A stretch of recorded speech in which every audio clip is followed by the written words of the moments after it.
Hello, my name is Mónica Lopez. I work with Centro Humboldt in Nicaragua and I'm part of Southern Voices Network.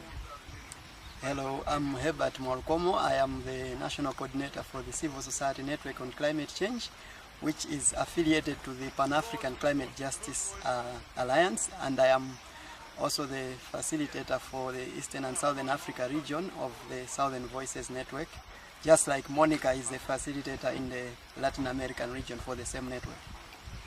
Now we are here in Kenya, particularly here at the Masai Ostrich Resort, because of a conference which has been organized by PACJA, the Pan-African Climate Justice Alliance, with two aims. First of all, looking at the COP18, which took place in Doha, and we've been reflecting on the outcome to say what is it and what are the implications for Africa. And we have been privileged actually because we also had colleagues from, like Monica, from the Latin America, and we also had colleagues from the Philippines, just to get their perspectives as well. So it's been a reflection workshop. At the same time, it's also been an opportunity to look at the post-2015 development agenda, which is something that we think is necessary in the context of climate change. And so we just want to give some highlights of what has been happening in the conference. Okay, so regarding the outcome of COP18, as you know, recently happened in Qatar, we had a very interesting discussion with PACJA. I can see that the analysis is very similar between what Africa is thinking and what Latin America is thinking. For instance, regarding the Kyoto Protocol, though we congratulate that there is a second commitment period, we know that the ambition on mitigation is very low. We are very unhappy with the amount of emissions that are covered by the Kyoto Protocol, and also that under LCA we didn't achieve almost anything on mitigation. Also on finance, we have a similar analysis because we are quite clear that developed countries don't want to give away all the money they promised. We are very far away from reaching the $100 billion promised by 2020. So this is a great concern for both of the continents. But also I would like to say that we have found out that the process within the Green Climate Fund is very important because it's being shaped and defined. So we are thinking that it's important civil society gets involved in this process to engage in it and to achieve that the signing of the Green Climate Fund, their mechanisms are covering all of our expectations. But also we are very interested in promoting national adaptation plans because, as you know, some guidelines were already achieved during last two COPs. And also we are very interested in pushing forward this 2013 year, the establishment of an international mechanism for loss and damage. Yeah, and now building on that, as civil society, we also think that in as much as we don't seem to be seeing a lot of progress in the UNFCCC processes, but there are also opportunities for engagement. We cannot sit back and say, well, then maybe we just leave the process. We have to continue to engage.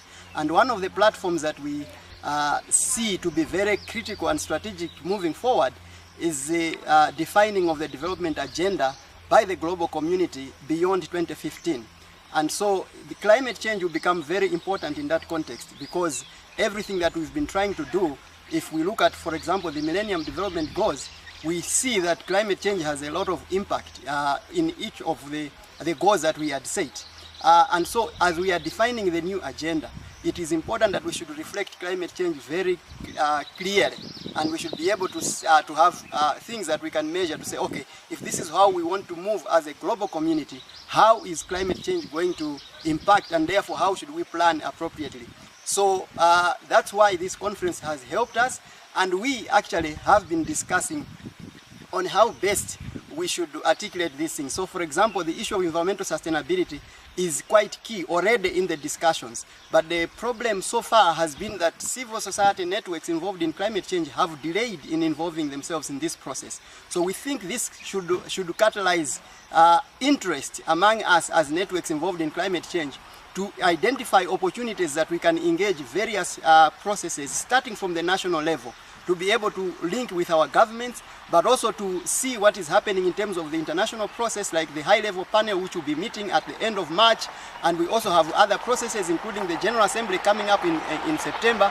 There are so many things that we can find out about what is happening so that we are not left behind in terms of planning for our future, because this has to do with our current generations but also the future generations. So there are so many opportunities, and if we are not involved, then we might end up actually having, we might end up not getting anything at all, as we are pursuing the UNFCCC route of engaging and influencing global positions. Yeah, I must say in Latin America we agree also with this analysis made by Herbert. It's true that climate networks have engaged in some sort of delay in the process. We have been having our own discussions in Latin America, and we have defined that we need to open up the scope of our work.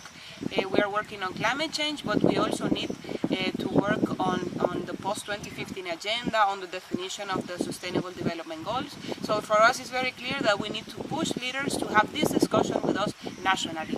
So even though we might have some reserves with the deadlines of the process and all that, we think that we must request our national leaders to have this discussion with national platforms. Yeah, so just to say that there are so many processes happening at the same time, so it is very critical that we should be able to identify those. For example, the national consultations which already started, we have the opportunities to influence our governments, but we also have opportunities to engage the high-level panel itself by identifying who are involved in our parts of the world, but also looking at the other processes like the Sustainable Development Solutions Network, looking at the thematic working groups. There are so many of them that are actually involved in various ways of consulting various stakeholders. So let's make use of those opportunities so that we have the best outcome come 2015, and we do the best that is good for the communities and the people that we work and seek to serve. So I just want to say that I'm very happy that my African colleagues invited me to come here to Kenya to have this discussion, and I will bring back all of this information to Latin American networks, and I think this is what we wanted to report to Southern Voices networks. Thank you so much. Thank you very much.